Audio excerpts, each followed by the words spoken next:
धन्यवाद यीशु। हालेलुया। वो आराधना के योग्य परमेश्वर है। सारी प्रशंसा और सारा आदर उसको देते हुए हम मिलकर के उसको कहे, प्रभु हम तेरे चरणों में अपने आप को सौंपते हैं। Yes Lord Jesus.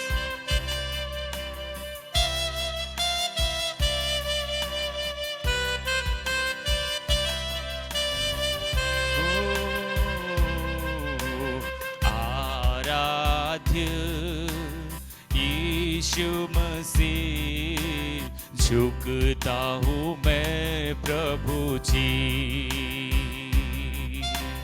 तेजस्वी रूप तेरा, आनंद मेरे दिल का। तेरे हाथों का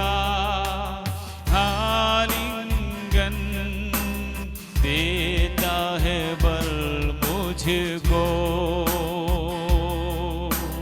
तेरी बाहों का आलिंगन देता है बल मुझको। आराध्य यीशु मसीह, झुकता हूँ मैं प्रभु जी। तेजस्वी रूप तेरा, आनंद मेरे दिल का। मेरे यीशु तू मेरे साथ, कभी भी मुझे न छोड़ेगा।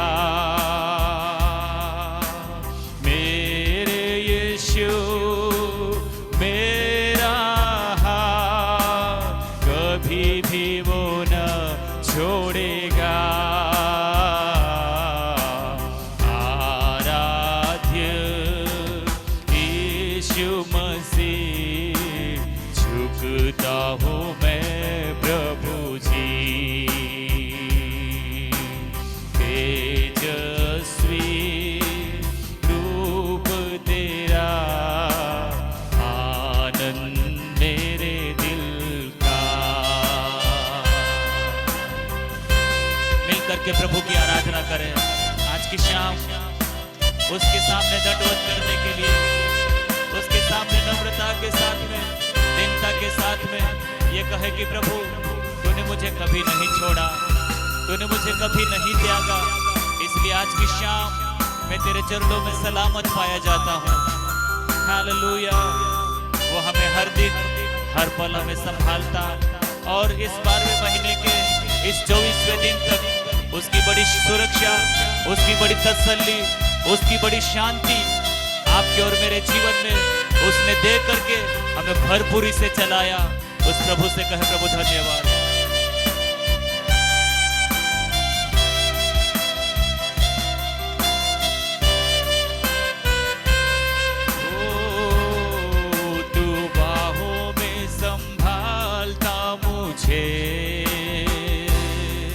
आराधना मैं देता तुझे, मेरे संग है तू सदा, तो डर नहीं है मुझको। हालेलुया आमीन, हालेलुया आमीन, हालेलुया आमीन, हालेलुया आमीन। आराधना यीशु को, सारी आराधना यीशु को। आराधना यीशु को, सारी आराधना यीशु को। ओ आराधना यीशु को, सारी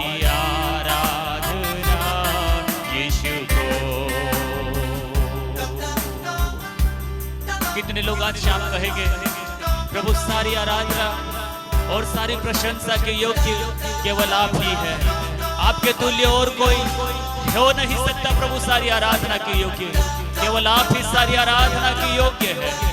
तू हमें बाहों में संभाल करके अपनी पनाह में ढांप करके प्रतिदिन के सफर में तू हमें चलाता रहा, और आज शाम हम बड़ी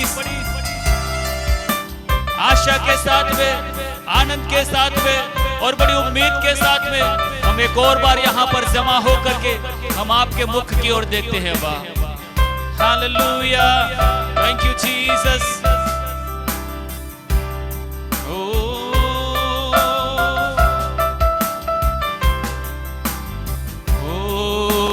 सच्चा प्यार यीशु तू है, अनंत प्रेम यीशु तू है। थोड़ा प्यार मांगा मैंने,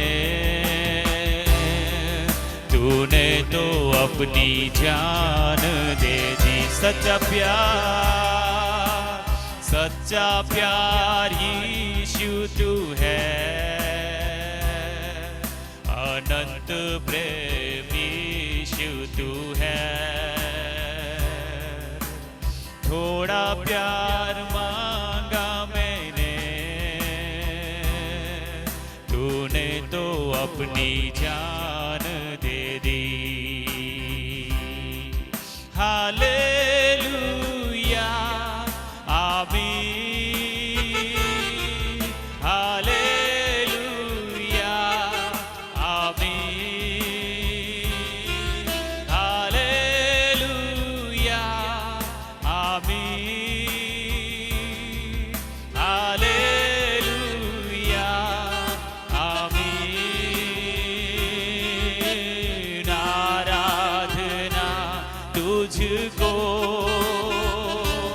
यीशु आराधना तुझको,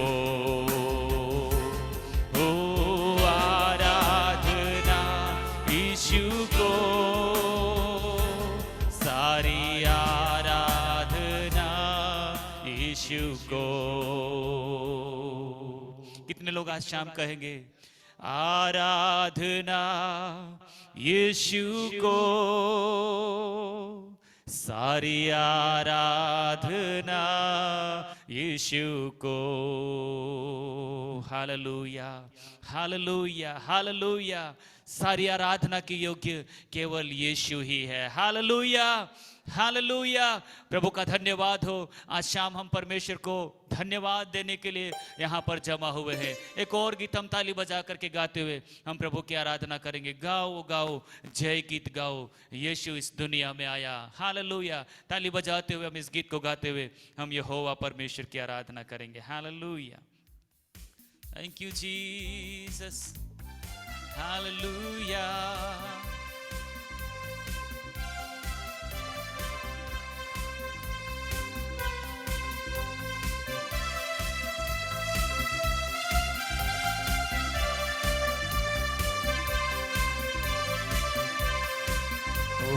गाओ गाओ जय गीत गाओ, गाओ सब लोगों, गाओ गाओ जय गीत गाओ, गाओ सब लोगों। मेरा यीशु राजा दुनिया में आया, जय गीत सब गाओ। मेरा यीशु राजा दुनिया में आया, जय गीत सब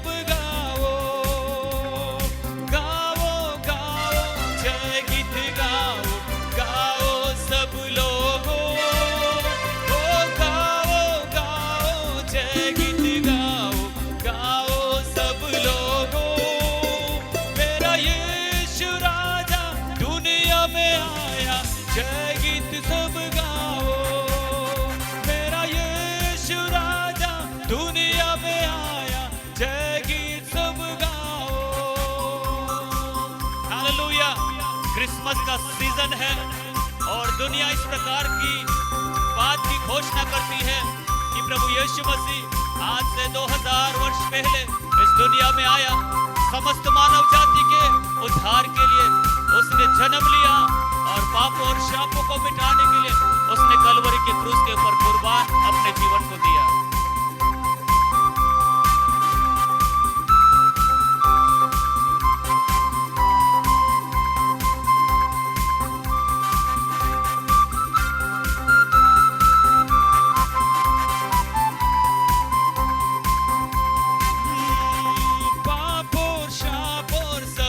मिटाने दुनिया में आया यीशु, पाप और शाप और सब कुछ मिटाने दुनिया में आया यीशु।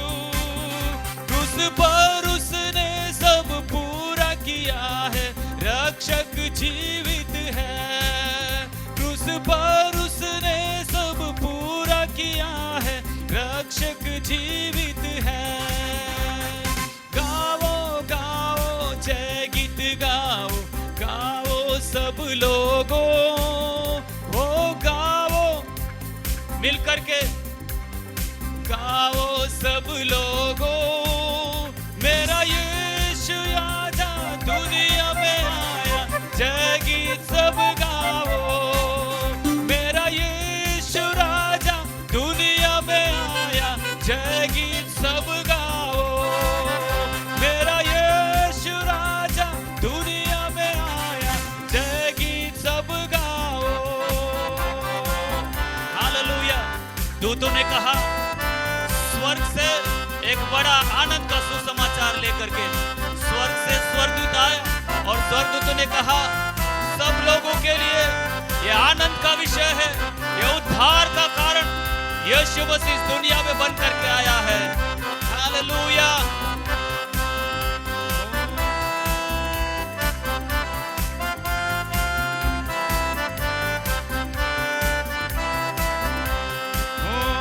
निराशा हटाओ, आंसू को पोंछो, आनंद से भर जाओ। निराशा हटाओ, आंसू को पोंछो, आनंद से भर जाओ। मेरा यीशु राजा दुनिया में आया, आनंद से सब गाओ। मेरा यीशु राजा दुनिया में आया, आनंद से सब गाओ। गाओ गाओ सब लोगों, गाइए हो गाओ गाओ जय गीत गाओ गाओ सब लोगों। मेरा यीशु राजा दुनिया में आया, जय गीत सब गाओ। मेरा यीशु राजा दुनिया में आया, जय गीत सब गाओ।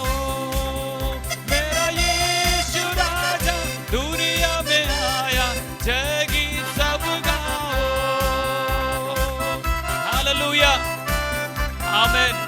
धन्यवाद यीशु, वो हम सब के लिए इस दुनिया में आया और जीवन दिया और कलवरी के क्रूस के ऊपर उसने इस बात की घोषणा किया, मैंने मेरे काम को पूरा किया।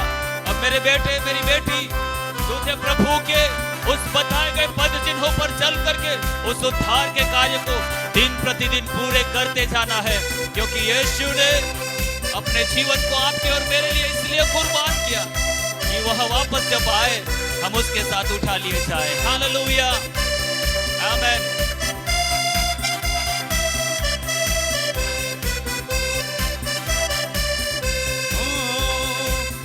फाटको अपने सिर ऊंचे करो, प्रतापी राजा आ गया।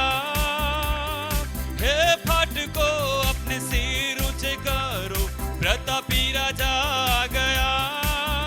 हे सनातन के द्वारों तुम भी खुल जाओ, पराक्रमी यीशु आ गया। हे सनातन के द्वारों तुम भी खुल जाओ, प्रतापी राजा आ गया। गाओ गाओ जय गीत गाओ गाओ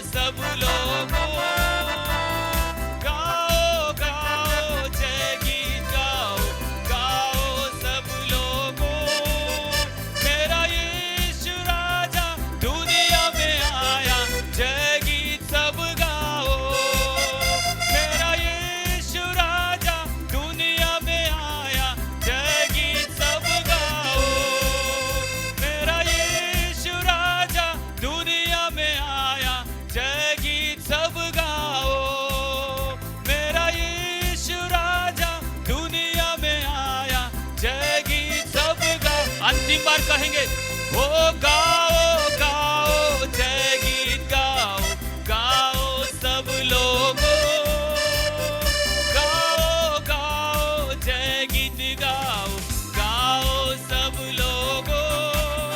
मेरा यीशु राजा दुनिया में आया, जय गीत सब गाओ। मेरा यीशु राजा दुनिया में आया, जय गीत सब गाओ। हालेलुया, बोलो यीशु मसीह की। कितने लोग विश्वास करते हैं मेरा यीशु इस दुनिया में मेरे लिए आया? हालेलुया, मेरा यीशु आपके लिए और मेरे लिए इस दुनिया में आया। Hallelujah, amen amen amen amen. Thank you Jesus. Hallelujah. कितने लोग आज की शाम आनंदित हैं? अपने हाथों को लाके बताइए, क्यों हम आनंदित हैं? प्रभु यीशु मसीह का जन्म संसार के लोग अलग अलग तरीके से मना रहे हैं, लेकिन मैं और आप आज रात इसलिए आनंदित हैं क्योंकि हम इस बात को समझ रहे हैं कि प्रभु यीशु मसीह ने मेरे और आपके अंदर जन्म लिया है। जोरदार तालियां बजा के उस प्रभु को महिमा दे जिसने मेरे और आपके अंदर जन्म लिया है। हालेलुया। और आज नहीं जन्म लिया, जिस दिन हमने यीशु को अपने जीवन में उद्धारकर्ता के रूप में स्वीकार किया, उस दिन यीशु ने मेरे और आपके अंदर जन्म लिया। अब एक सच्चाई मैं आपको बताऊं, हमारी उम्र साल में एक बार बढ़ती है, ठीक है? आप जन्मदिन मना रहे हो, 40-50 जन्मदिन मनाते हैं, मतलब 40 साल पहले आपका जन्म हुआ। लेकिन प्रभु यीशु मसीह हो सकता है आपके जीवन में एक साल में इतना बढ़ जाए कि आपके पास वाले के जीवन में 5 साल में जितना नहीं बढ़ पाया, उतना आपके जीवन में एक साल में यीशु मसीह क्या हो सकता है? बढ़ सकता है। हालेलुया। चुनाव आपका है, चुनाव आपका है। आप कितना समय वचन के साथ में बिताते हैं, कितना समय प्रार्थना में बिताते हैं, कितना समय पवित्र आत्मा पर निर्भर होकर बिताते हैं, यह निर्भर करेगा, यह निर्धारित करेगा मेरे और आपके व्यक्तिगत जीवन में प्रभु यीशु मसीह की कद और काठी किस हद तक बढ़ी हुई है। हालेलुया। और जितना यीशु हम में बढ़ेगा, उतना हम परमेश्वर की महिमा को हम अनुभव कर पाएंगे, हम प्रभु में आनंदित रह पाएंगे, आंधी तूफानों में निडरता के साथ में हम आगे जीवन यात्रा में कदमों को आगे बढ़ा पाएंगे। आज की इस संध्याकालीन प्रार्थना सभा में आप में से जितने लोग इस हॉल में आए हैं, जो लोग ऑनलाइन जुड़े हुए, आप सभी के लिए प्रभु यीशु मसीह के नाम में हम धन्यवाद देना चाहते हैं। आप सभी को आज की शाम की सभा में हम स्वागत करना चाहते हैं। आज की शाम हम आरंभ में परमेश्वर के वचन की ओर जा रहे हैं, और आज हमसे वचन से बातचीत करने के लिए हमारे बीच में फिलाडेल्फिया बाइबल कॉलेज उदयपुर से प्रभु के दास पास्टर सनी जोसेफ ऑनलाइन जुड़े हुए हैं। प्रभु के दास उदयपुर में रहते हैं और वचन सिखाते हैं। आप पुराने नियम के एक स्कॉलर है और मेरे एक अच्छे मित्र है। बहुत ही सुंदर हिंदी भाषा के अंदर आप वचन की सेवकाई करते हैं, तो क्यों ना तालियां बजा के प्रभु के दास का हम स्वागत करें। Sunny sir, welcome, it's your time, we are delighted to have you in our midst. Over to pastor Sunny Joseph. Hallelujah, hallelujah. परमेश्वर पिता का धन्यवाद हो इस सुंदर शाम के लिए कि हम सब मिलकर प्रभु के आराधना और प्रभु की स्तुति हम कर पा रहे हैं। ये विशेष दिन है और ये विशेष अवसर है जहां पर संसार भर के लोग इस खुशी को मनाते हैं। हम भी इस अवसर को हम मिलकर मना पा रहे हैं, इसलिए हम प्रभु का धन्यवाद देते हैं। मैं आशा करता हूं आप सब मुझे देख पा रहे हैं, सुन पा रहे हैं, और इतना ही नहीं, और प्रभु का अनुग्रह है कि हम सब मिलकर अलग अलग स्थानों में होते हुए हम प्रभु की आराधना और खुशी को हम जाहिर कर पा रहे हैं। मेरे स्वागत में किए गए इन शब्दों के मैं लायक नहीं हूं। मैं प्रभु का धन्यवाद देता हूं पास्टर संतोष के लिए, मेरे एक अच्छे मित्र हैं। सर्वप्रथम pastor K O Varghese and family, pastor Santosh and family, कलीसिया के सभी वरिष्ठगण, परिवारगण और कलीसिया में जुड़े, ऑनलाइन जुड़े सभी का प्रभु यीशु मसीह के नाम से मैं अपना प्रेम और अभिवादन पेश करता हूं। प्रभु आप सबको आशीष दे, और विशेषकर मेरे परिवार की ओर से इस क्रिसमस की और नव वर्ष की शुभकामना भी सबसे पहले मैं आपको प्रदान करना चाहता हूं। पास्टर संतोष मुझे कई बार बुला चुके हैं, डूंगरपुर में आइए, और मैं हमेशा बोलता हूं जरूर प्रभु का आगमन में देरी होगी तो जरूर हम आएंगे, और फिर ये काल ऐसा आ गया कि हम ऑनलाइन मिल पा रहे हैं। मैं बहुत खुश हूँ ऑनलाइन होते हुए भी इस कलीसिया में जुड़कर सेवा प्रदान करूं, आपके साथ मिलकर इस खुशी में मैं शामिल हो सकूं। मैं प्रभु का धन्यवाद देता हूं और प्रभु के, फिर से बोलूंगा, प्रभु के आगमन में अगर देरी हुई तो 2022 में जरूर आपके मध्य में आकर बीच में सेवा करके और आपसे आपके बीच में आनंद मनाकर हम समय निकालेंगे। उसके लिए मैं कहना चाहता हूं प्रभु का अनुग्रह है कि हम इस खुशी, इस महामारी के दौर में भी प्रभु के उस आनंद को मना रहे। जिस प्रकार पास्टर संतोष ने कहा कि बहुत वर्षों पहले प्रभु यीशु मसीह संसार में आया और हमारे जीवन में प्रभु यीशु मसीह कब आया, तब से लेकर अब तक हमने प्रभु यीशु मसीह में कितने बड़े हैं और प्रभु यीशु मसीह हमारे अंदर कितना बड़ा है, इस बात को समझना बहुत जरूरी है। संसार भर में इस खुशी को, आनंद को जब लोग मनाते हैं, अलग अलग तरीके से मनाते हैं और तरीके और मनाने के रीति और मनाने की वस्तुओं में इतने खो जाते हैं कि उस अवसर के मूल अर्थ को कई बार हम भूल जाते हैं। और मसीह जगत की मैं बात कर रहा हूं, हम तो इस क्रिसमस त्योहार में या क्रिसमस के इस हफ्ते में हम आए हैं। कई देशों में, और कई देशों में क्या बोलूं, भारत में भी ऐसा हो गया है, दिसंबर 1 लगते ही हमारे घर के बाहर तारा लटक जाता है और खुशियां मनाना शुरू कर देते हैं, क्योंकि अब ये फेस्टिव सीजन है, एक त्योहार का माहौल है। पर इन सब के बीच में हमारे उद्धारकर्ता को हमें दिन प्रतिदिन हमें उसे याद करना है, ना केवल उसके जन्म के बारे में, ना केवल उसके इस संसार में जो उसने सेवा प्रदान किया उसके बारे में, ना केवल हमारे लिए उसने जो प्राणों को त्यागा और तीसरे दिन जी उठा, उन सभी बातों को दिन प्रतिदिन हमें याद करना है। जब हम सुबह उठते हैं तो हम भोर को उसके प्रकाश को देख के जब हम उठते हैं तो उसको धन्यवाद देना है कि उसने हमारे लिए एक और दिन जोड़ दिया। जब हम रात में अपने बिछौने पर जाते हैं और प्रभु को बोलना है, प्रभु आज का दिन तूने मुझे अनुग्रह दिया, उसके लिए धन्यवाद, मेरे अपराधों को क्षमा कर, एक तेरी इच्छा हुई तो एक और दिन तो हमें दिखा।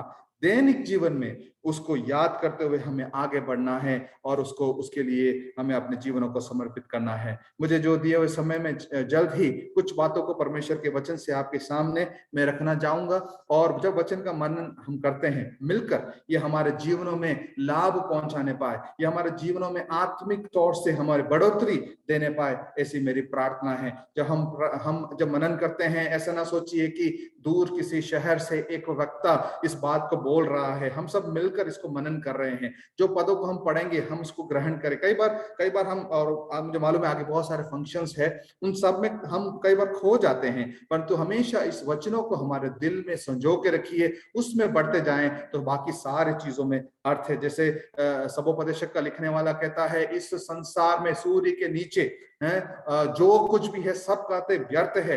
ऐसा मानो आप वायु को पकड़ने का प्रयास करते हैं, ऐसा ही हमारे सारे प्रयास है। परंतु हर एक प्रयासों में, वो अंत में 12वें अध्याय में कहता है, हर एक प्रयास, हर एक कार्य अगर परमेश्वर के भय के अंदर किया जाता है तो उसमें कुछ अर्थ है। उसी प्रकार मैं कहना चाहूंगा, हम जो भी मनाते हैं, जो भी खुशी मनाते हैं इन दिनों में, उसमें अर्थ तभी है जब हम प्रभु यीशु मसीह को हमारे जीवन में ग्रहण करते हैं और प्रभु यीशु मसीह में हम बढ़ते जाते हैं। एक सवाल मैं आप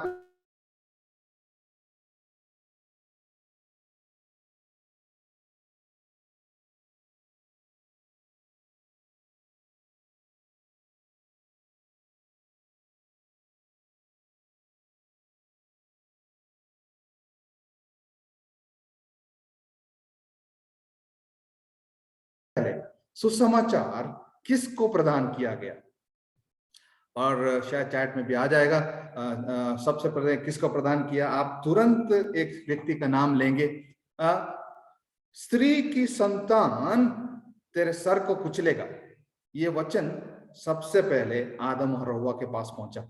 मतलब इस मनुष्य जाति में सबसे पहले ये संदेश पहुंच गया कि स्त्री की संतान आएगी और वो शत्रु के सिर को कुचलेगा या फिर उद्धार का एक कारण बनेगा। ठीक है, और उस समय से लेकर, आदि पिता से लेकर अब तक संसार भर में कितने सदियों निकल गए, कितने प्रयास हो गए कि परमेश्वर के निकट जाने के लिए या परमेश्वर के पास जाने के लिए मनुष्य प्रयत्न कर रहा है, परमेश्वर प्रयत्न कर रहा है। परंतु इस संदेश का, मैं कहता हूं सुसमाचार, सबसे पहले किसको सुनाया गया, मैं फिर से पूछूंगा, तो वो है मरियम के पास सबसे पहले संदेश एक्टिव रूप में। परमेश्वर का जो वायदा, जो हम उत्पत्ति 3 अध्याय में पाते हैं वो वायदा का पूर्तिकरण, एक्टिव गॉस्पेल जो है, सुसमाचार सबसे पहले किसके पास पहुंचा? मरियम के पास पहुंचा। ये बात हम सब जानते हैं और सही आप में से कईयों ने उत्तर भी बोला होगा, मरियम के पास पहुंचा।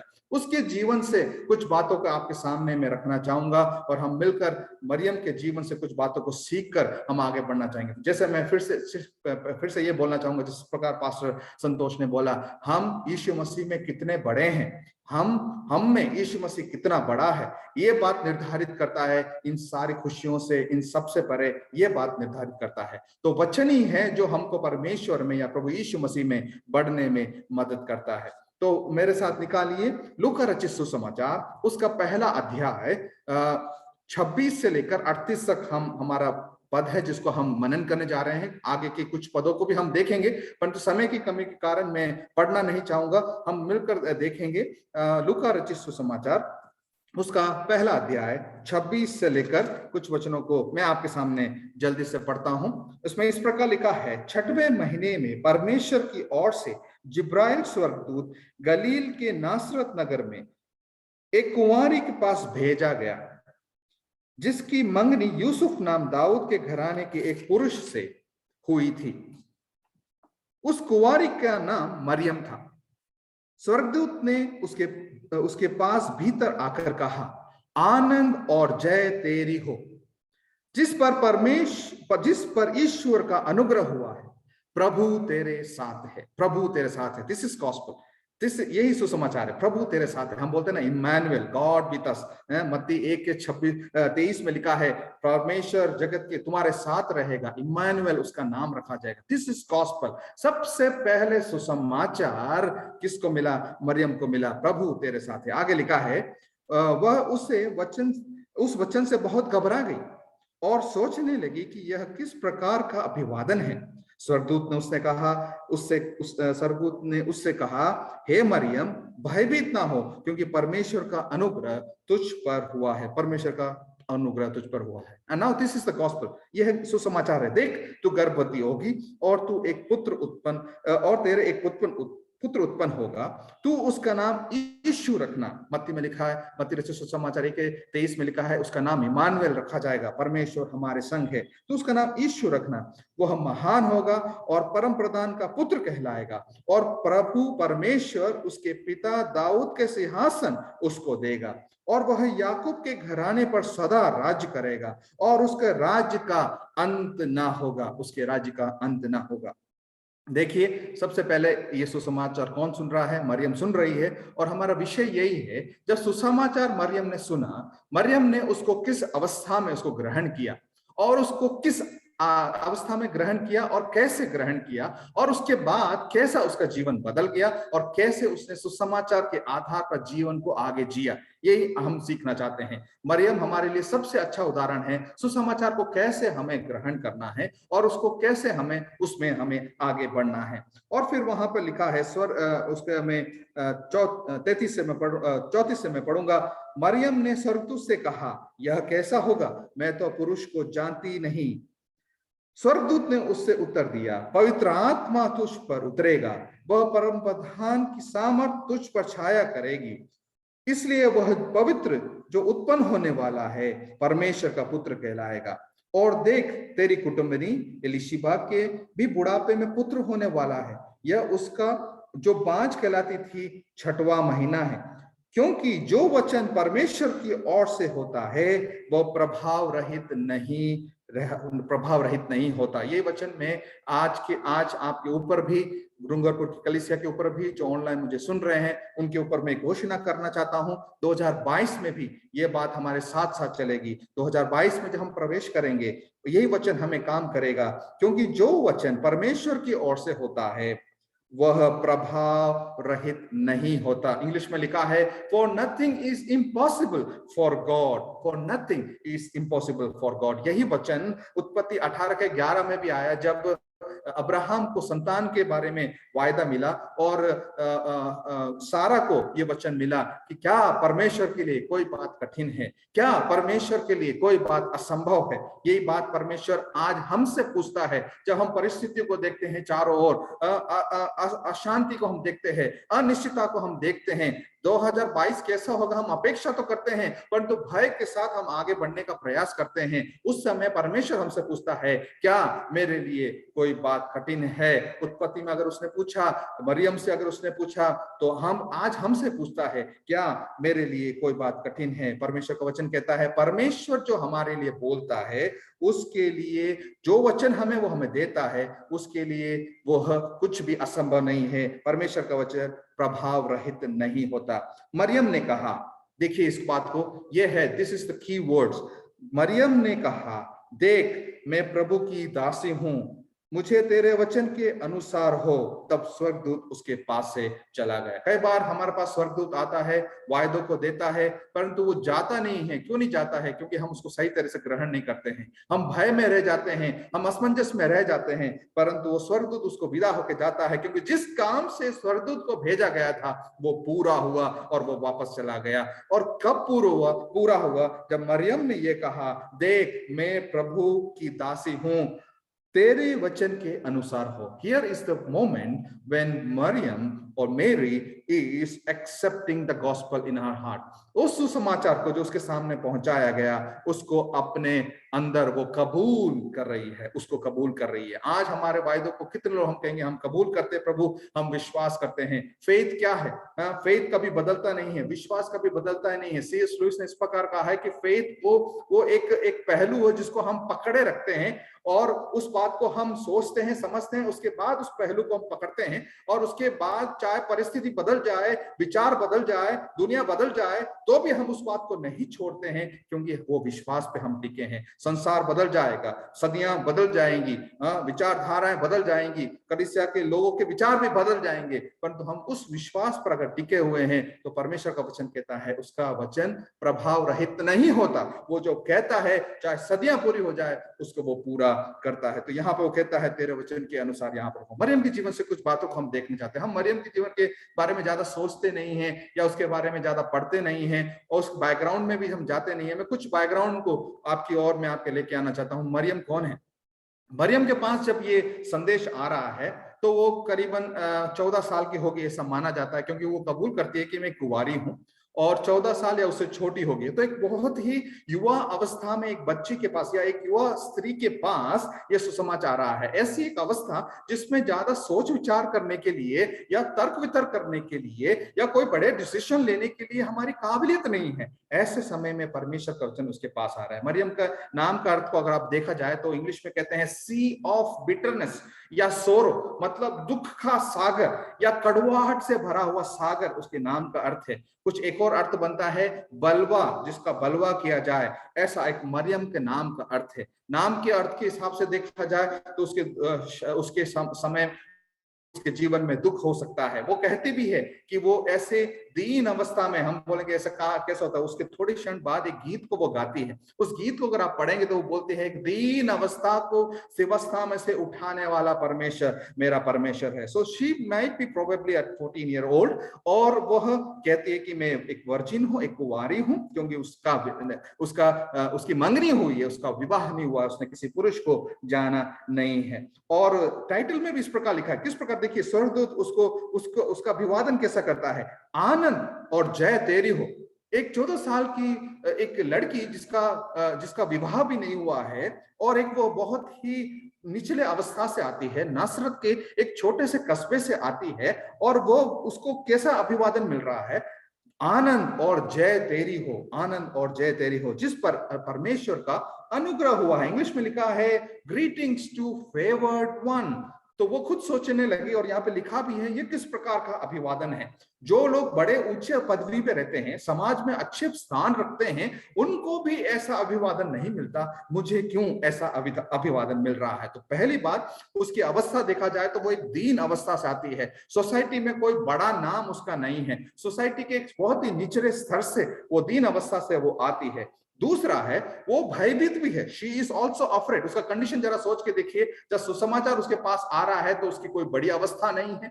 सुसमाचार जब उसके पास आ रहा है तो वो उस कलीसिया, उस अवस्था में, उस दौर के सबसे भयभीत अवस्था में वो है। क्यों?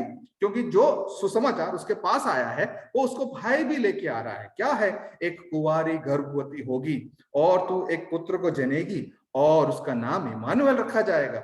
जरा सोच के देखिए, आज के समाज में भी अगर एक कुंवारी गर्भवती हो जाती है तो आज के समाज में भी कितना भय का उस लड़की के लिए या उस बहन के लिए कितना भय का कारण होगा कि समाज उसे क्या कहेगा। तो जरा सोच के देखिए, 2000 साल पहले प्रथम शताब्दी में जब ये सुसमाचार मरियम के पास आ रहा है तो वो यही पूछ रही है, ये तो असंभव बात है, how can this be possible. अगर ये पॉसिबल हो भी जाए, मेरा विवाह नहीं हुआ और मैं गर्भवती होने वाली, अगर ये पॉसिबल हो भी जाए तो समाज मुझ पर पत्थर मारेगा, मेरे मृत्यु मेरी निश्चित है।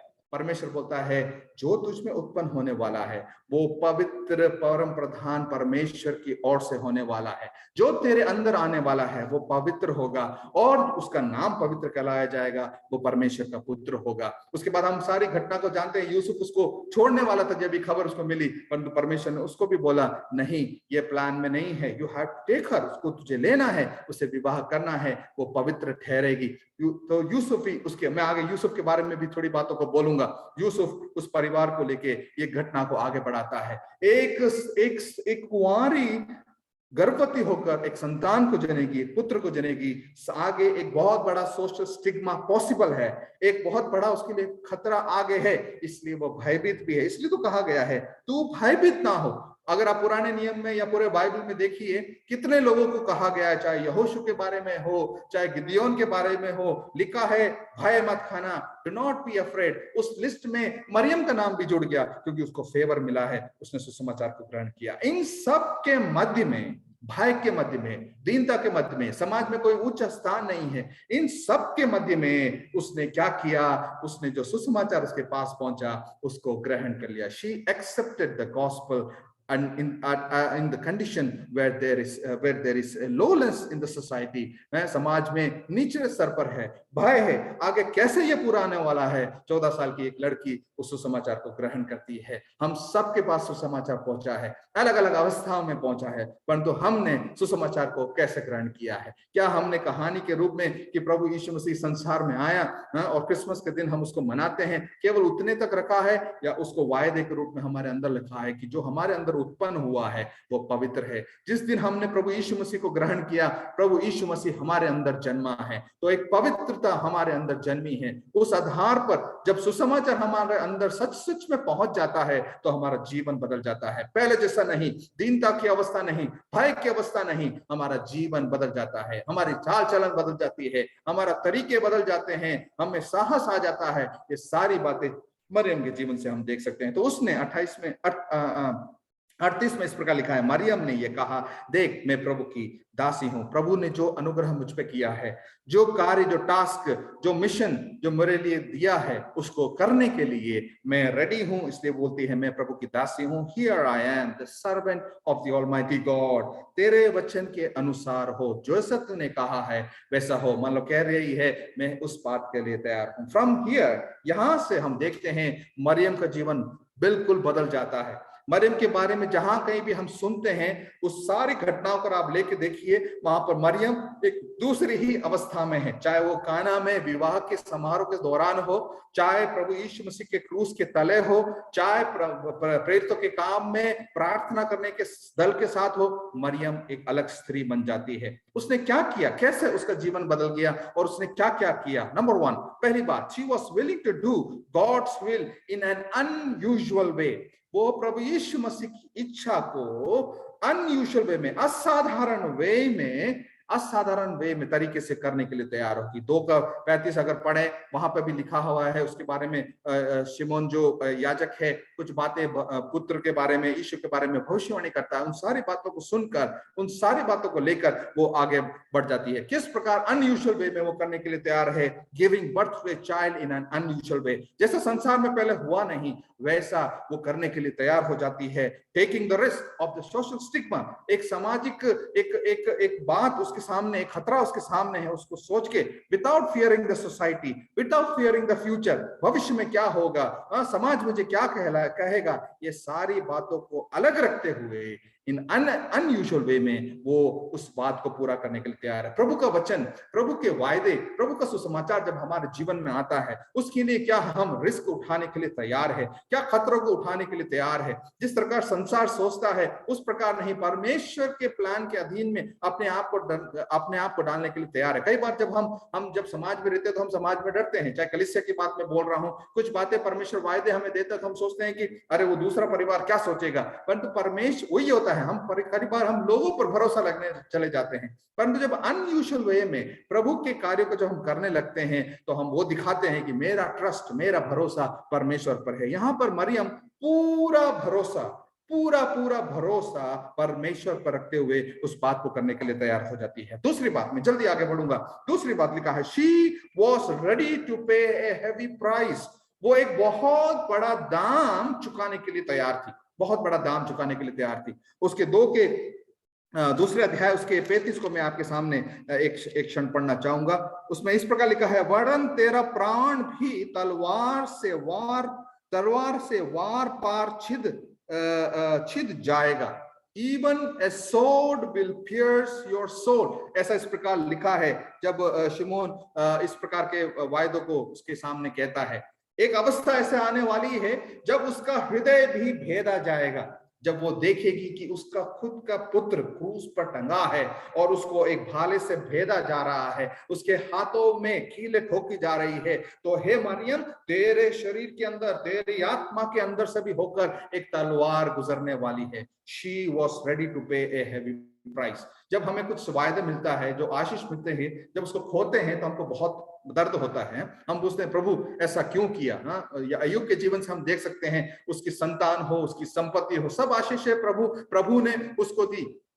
जब उससे ले ली गई तो वो भी कई बातों को कहता है कि मेरा जीना ही बेकार है, ये सारी बातें मुझसे चली गई। कोई भी हन्ना के जीवन से देख लिए, परंतु कुछ लोग हैं जो उस प्राइस को देने के लिए तैयार है। और यहाँ पर जो गीत वो गाती है वो हन्ना के समान गीत भी वो गाती है। इसलिए यहाँ पर लूका जो है लेखक, वो क्या कर रहा है, न केवल एलिशिबा के जीवन की घटना को बोलकर मरियम की घटना को तुरंत रख रहा है, साथ ही साथ वो हन्ना के साथ भी वो कंपेयर कर रहा है। इसलिए वो एक गीत को वो प्रस्तुत कर रहा है जो मरियम ने वहां पर गाया।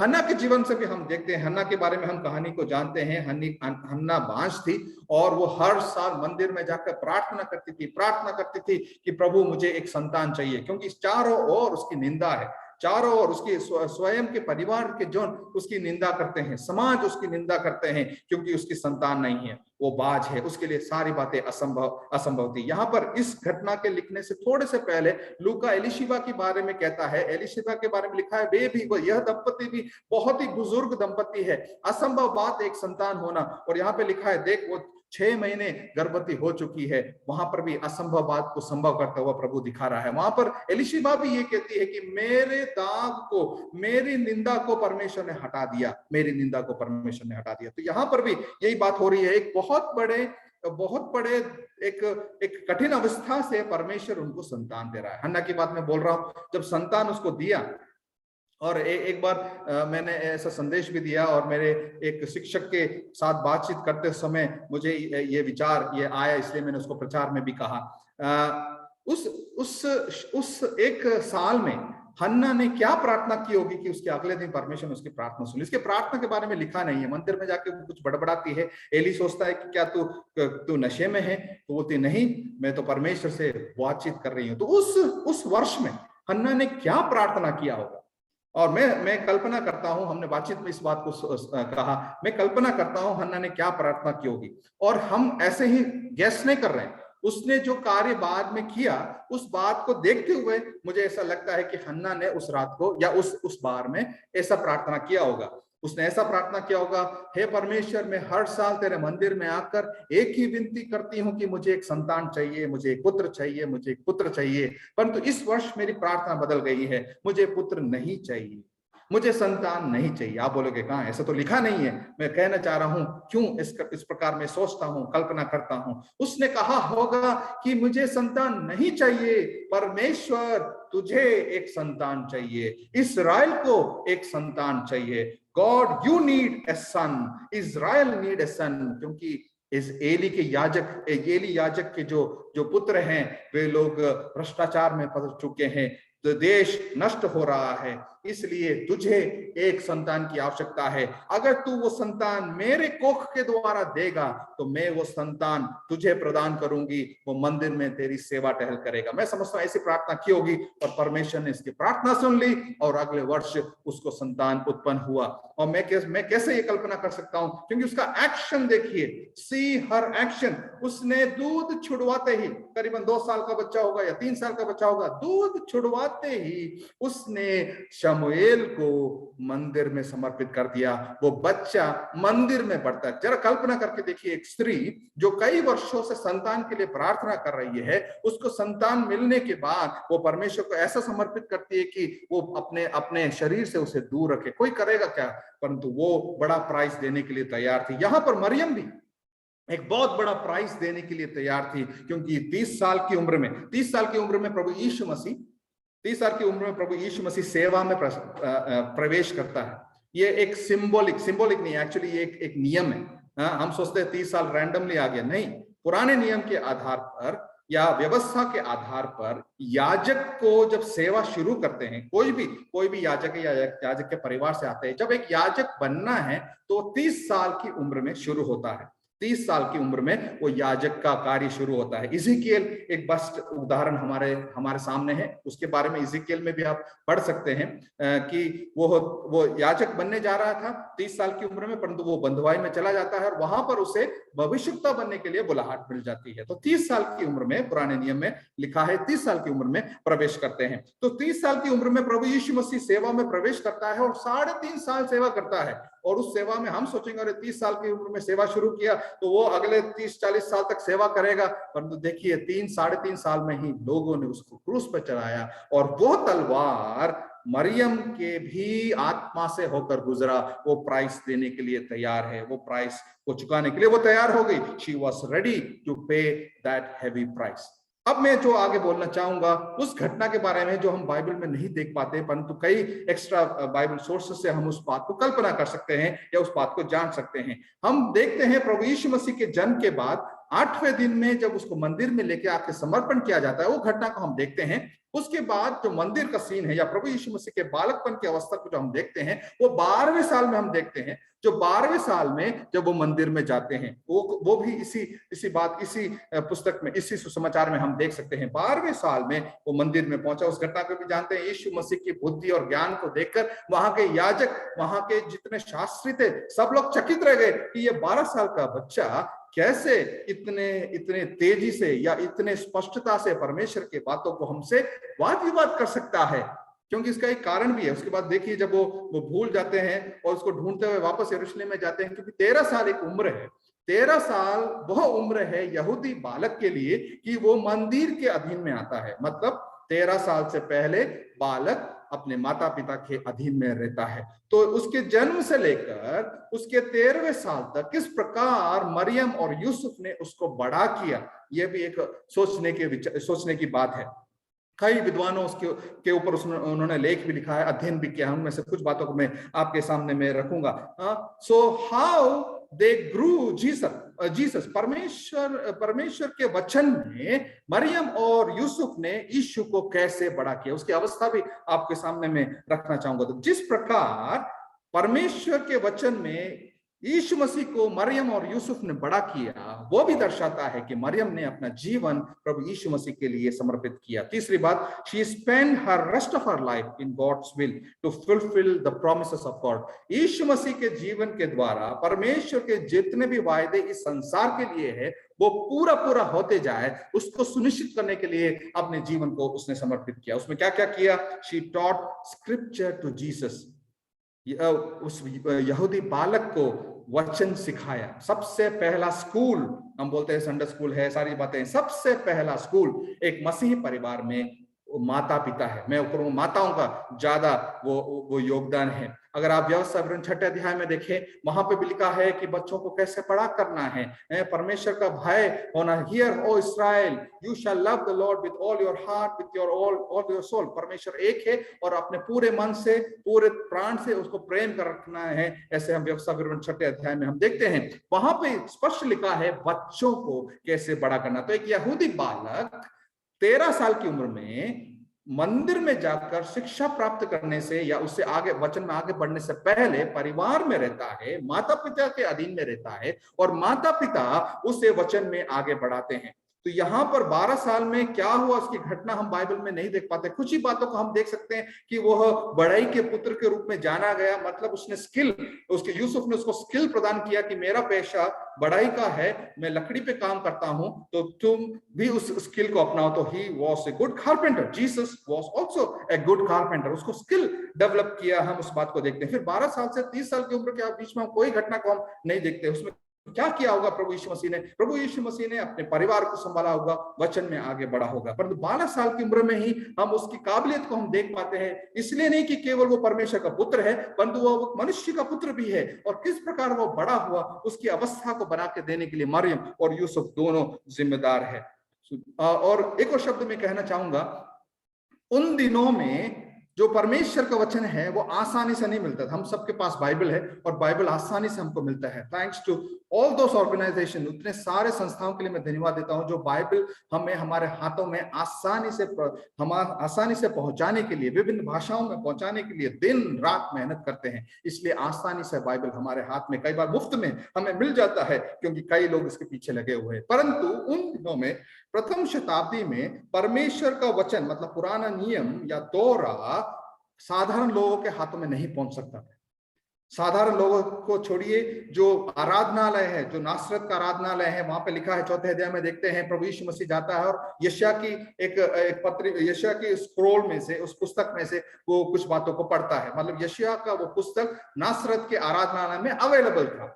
ऐसे घटना आज भी होती है। कई आराधनालय, यहूदी आराधनालय जो संसार भर में पाए जाते हैं, वहां पर तोरा को या पुराने नियम को पहुंचाने के लिए कई मेहनत लगती है, कई गुना पैसा लगता है। उसका एक उदाहरण मैं दूंगा। अगर आज किसी एक यहूदी सिनोगोग को या आराधनालय को अगर पूरी तोरा की पूरे पुराने नियम की पूरी कॉपीज उनके पास आधिकारिक रूप में पहुंचना है, तो उसका खर्चा मैं आपको बता रहा हूं, करीबन 22 लाख रुपए से लेकर 70 लाख रुपए। इंग्लिश में मैं जो इंफॉर्मेशन मैंने लिया है वो यूएस डॉलर्स में लिया है। 30,000 यूएस डॉलर से लेकर 1 लाख यूएस डॉलर तक खर्च हो सकता है। मतलब 20 से 70 लाख रुपए एक तोरा को एक आराधनालय में पहुंचाने के लिए लगता है। बाइबल देखिए हमारे पास कितनी आसानी से पहुंचती है। पुराने नियम की बात कर रहा हूं, जो हिब्रू भाषा में लिखा हुआ जो स्क्रॉल्स है, उसको पहुंचाने में इतना खर्चा आता है। प्रथम शताब्दी में भी ये खर्चा था। अगर आपको अपनी स्वयं का पुस्तक या कॉपी चाहिए तो आपको स्क्राइब्स को हायर करना पड़ता था, शास्त्रियों को आपको हायर करना पड़ता था। वे आपके लिए कॉपी कर वो आपको प्रोवाइड करेंगे। उसके लिए बहुत खर्चा है। कितना खर्चा है? उसके लिए खर्चा है कुछ लोग ऐसे भी कैलकुलेट कर चुके हैं, क्योंकि आज इतना महंगा तो उस समय कितना होगा। एक व्यक्ति के पूरे साल भर की कमाई एक पुस्तक लिखने के लिए उस शास्त्री को देना पड़ सकता है। तो जरा देखिए, अगर उन्होंने स्वयं लिखा नहीं है, हमको मालूम नहीं है कि प्रभु यीशु मसीह को वो घर पर वो पत्रियां पहुंचाई गई यूसुफ के द्वारा या मरियम के द्वारा, अगर हुई तो उनको कितना मेहनत करके, एडिशनल मेहनत करके उनको वो बाइबल या पुराना नियम या व्यवस्था उनको प्रोवाइड करना था। दूसरा एक ऑप्शन हो सकता है कि हर बार आराधनालय में ले जाकर उस बालक को वो पुस्तक पढ़वाई जाए। इसके लिए भी उनको मेहनत करना पड़ेगा। हर बार आराधनालय में जाके वो पत्रिका को पढ़ना पड़ेगा। इसके लिए भी मेरे कहने का अर्थ यही है मेरे प्रियो, मरियम ने अपने जीवन को, यूसुफ ने अपने जीवन को अपने बच्चे यीशु को वचन सिखाने के लिए 12वीं उम्र में वो मंदिर में जाकर सबके होश उड़ा दे, ऐसी अवस्था तक उसको सिखाने के लिए अपने जीवन को समर्पित कर दिया। आज हमारे सामने एक चुनौती है। हम क्रिसमस मनाएंगे, नया साल भी आ जाएगा, परंतु हम हमारे बच्चों को कितना वचन में बढ़ा रहे हैं, कितना प्रभु में बढ़ा रहे हैं, उसके लिए हम कितना खर्च कर रहे हैं। हम बहुत सारी बातें अपने संतानों पर खर्च करते हैं, उनके वस्त्र के लिए, उनकी शिक्षा के लिए, उनके आराम के लिए, उनकी सुविधाओं के लिए हम लाखों खर्च कर देते हैं। मेरे प्रियो, हम परमेश्वर के वचन में बढ़ाने के लिए हम कितना खर्च कर रहे हैं। मरियम ने अपना जीवन समर्पित कर दिया, उसने यीशु को वचन में बढ़ाया, ऐसा हम समझ पाते हैं। इसलिए उसने अपना बाकी का जीवन प्रभु यीशु मसीह के लिए, उस वायदों को पूरा करने के लिए, परमेश्वर की इच्छाओं को पूरा करने के लिए समर्पित किया। मेरा समय समाप्त हो रहा है, मैं जल्दी से आगे बढ़ूंगा। यही प्रेरणा हम देखते हैं जब मरियम ने केवल सुसमाचार को ग्रहण ही नहीं किया या उस पुत्र को इस संसार में लेके आने के लिए एक कारक ही नहीं बनी, परंतु उसका सुसमाचार जब उसके जीवन में पहुंचा, बालक यीशु उसके अंदर जन्मा, उसका जीवन बदल गया, उसका जीवन बदल गया। वो एक प्रभु में परमेश्वर की एक अच्छी आराधक बन गई। हम पहले अध्याय 46 से 53 में देखते हैं वो एक गीत गाती है। वो केवल एक गीत ही वहां पर लूका प्रस्तुत करता है, परंतु उसका पूरा जीवन देखें तो एक परमेश्वर की आराधक वो बन गई। और लिखा है उसने प्रभु यीशु मसीह के वायदों को अपने हृदय में रखा। मैं उसको पढ़ना चाहूंगा 137 लूका 1 और उसके 37 को मैं पढ़ना चाहूंगा। जो वचन क्योंकि जो वचन परमेश्वर की ओर से होता है वो प्रभाव रहित नहीं होता। जब उसके पास परमेश्वर का वचन पहुंचा, उस वचन को उसने अपने हृदय में रखा। ये वचन उसके पास पहुंचा कि परमेश्वर के लिए कोई बात असंभव नहीं है, तो वो बात उसने अपने हृदय में रखा। वो कहां लिखा है? 2:19 में उस बात को हम देख सकते हैं। 2:19 वहां पर क्या लिखा है मैं आपके लिए पढ़ूंगा। परंतु मरियम ने ये सब बातें अपने मन में रखकर सोचती रही। यीशु मसीह के बारे में जो वायदे आए हैं, उसके जीवन में जो बातें हो रही हैं, वो सारी बातों को अपने मन में रखकर वो सोचती रही। She continually pondered upon the promises and the things about which she has accepted। यीशु मसीह के बारे में जो जो बातें उसने हैं उसके अपने मन में रखा और साथ ही साथ उस पर विचार मनन भी करते गए। जो वायदे प्रभु हमें देता है, जो वचन प्रभु हमें देता है, उस पर हम कितना मनन करते हैं, कितना हम दिल में रखते हैं और कितना मनन करते हैं, उसका एक उदाहरण है। देन दूसरा अध्याय उसका 51 2:51 वहां पर भी इस बात को हम देख सकते हैं। वहां पर लिखा है तब वह सब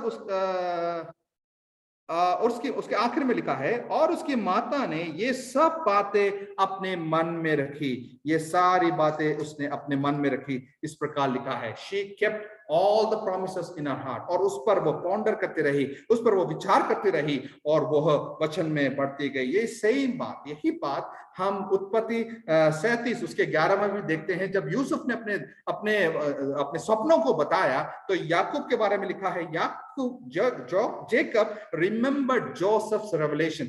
याकूब ने उस सारी बातों को अपने मन में संजो के रखा। परमेश्वर का वचन जब हमारे पास आता है, सुसमाचार हमारे पास आता है, तो हम कितने उसको दिल में संजो के रखते हैं, उसको संभाल कर रखते हैं, उस पर मनन करते हैं, उसमें बढ़ते चाहते हैं। चौथी बात में बोलकर मैं समाप्त करूंगा। She was a woman of boldness. अब यहां से उसका जीवन बदल गया, उसने अपना जीवन समर्पण कर दिया। Now she was a woman of boldness, she was a woman of prayer and service.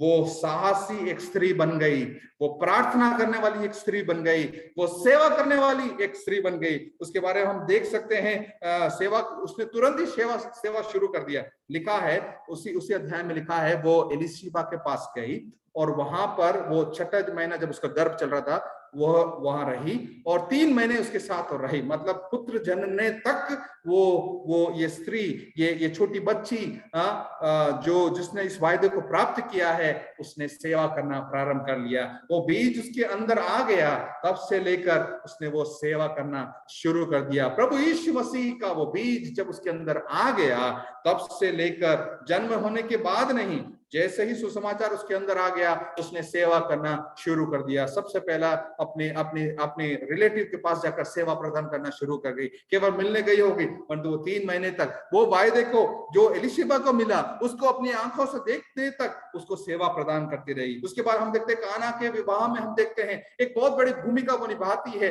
वो बोल्डनेस के साथ, हिम्मत के साथ, जब there is a crisis she came with boldness, वो साहस के साथ यीशु मसीह के पास आके बोलती है, ये उसके वहां का दाखरस खत्म हो गया। यीशु मसीह ने बोला मेरा उसमें क्या है?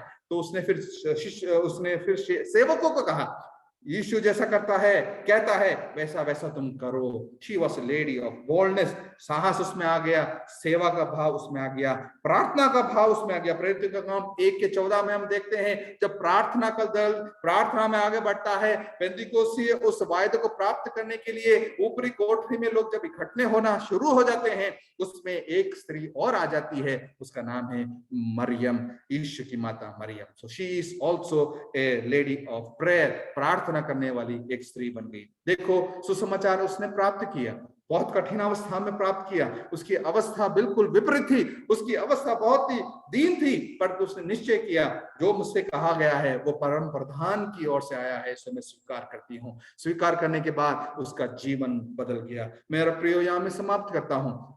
हम त्योहारों की खुशी में तो रहेंगे, हम उत्साह को तो मनाएंगे, हम नए वर्ष को मनाएंगे, प्रभु के इस जन्म को हम मनाएंगे, परंतु मैं कहना चाहूंगा कि हम हमारे दिल में उसके उस जन्म को हम कितना मनाते हैं। हमारे दिल में प्रभु यीशु मसीह के उन वायदों को, उस समाचार को कितना हम बढ़ावा देते हैं। हम सुसमाचार में कितने बढ़ते जाते हैं, या सुसमाचार हम में कितना बढ़ता जाता है, ये हमारे जीवन से प्रतिबिंबित हो जाए, ये हमारे जीवन से प्रदर्शित होने पाए, यही मेरी प्रार्थना है, यही मेरी कामना है। प्रभु यीशु मसीह ने हमको बहुत सारे वायदे दिए हैं, उन वायदों को याद रखते हुए अंत तक विश्वासियों को बने रहने के लिए प्रभु हम हर एक को मदद करने पाए। विशेषकर मैं डुंगरपुर की कलीसिया के लिए मैं प्रार्थना करता हूं, और मैं ये कामना करता हूं कि इस नव वर्ष में परमेश्वर के दिए हुए वायदों को याद रखते हुए, अपने मन में सजो के रखते हुए, उस पर मनन करते हुए आगे बढ़ने के लिए प्रभु हम हर एक को मदद करने पाए। ये नव वर्ष, ये क्रिसमस का त्योहार न केवल खुशियां हमको कुछ क्षण के लिए दे, परंतु जीवन काल की खुशियों में आगे बढ़ने के लिए प्रभु हम हर एक को मदद करने पाए। प्रभु आप सबको आशीष दे। एक बार फिर से मेरे परिवार की ओर से आप सभी को मैं इस क्रिसमस की और नव वर्ष की मैं शुभकामना देते हुए अपने शब्दों को मैं विराम देता हूं। मुझे दिए गए इस समय के लिए, इस बहुमूल्य अवसर के लिए मैं पास्टर संतोष और पूरी कलीसिया का मैं धन्यवाद देता हूं। प्रभु आप सबको बहुत आयत की आशीष देने पाए। आमीन। तालियां बजा के परमेश्वर की महिमा करें। Thank you pastor Sunny Joseph for the timely word. निश्चय मैं विश्वास करता हूं आज प्रभु ने हम में से हर एक से बातचीत की। मरियम के जीवन के कुछ पहलुओं को प्रभु के दास ने आज हमारे बीच में प्रस्तुत किया कि किस रीति से एक असाधारण तरीके से एक खतरों भरी जिंदगी के लिए हाँ बोलने के लिए अपनी पीढ़ी में वो तैयार हो गई। परिणाम स्वरूप परमेश्वर के वचन को उसने अपने जीवन में स्थान दिया और पवित्र आत्मा की सहायता से उसकी जीवन शैली रूपांतरित हो गई। वो एक आराधक बन गई, वो एक प्रार्थनावादी व्यक्तित्व बन गई। उसके अंदर से भय चला गया। निडरता के साथ में एक ऐसे मुकाम पे, एक ऐसे मंजिल पर पहुंचने के लिए सर्वशक्तिमान ने उसे अवसर प्रदान किया कि वह प्रभु की माँ कहलाई। तालियां बजाकर एक और बार हम परमेश्वर को महिमा दे, प्रभु को आदर दे। थैंक यू सनी सर, आप व्यस्त हैं, कल उदयपुर में काफ़ी बड़ा कार्यक्रम होने वाला है और सनी सर और उनकी वाइफ बहन शेरिन उसमें बहुत ही सक्रिय भूमिका निभाते हैं, लेकिन उसके बावजूद आज हमारे साथ में आप जुड़े कलीसियाई तौर पर हम दिल से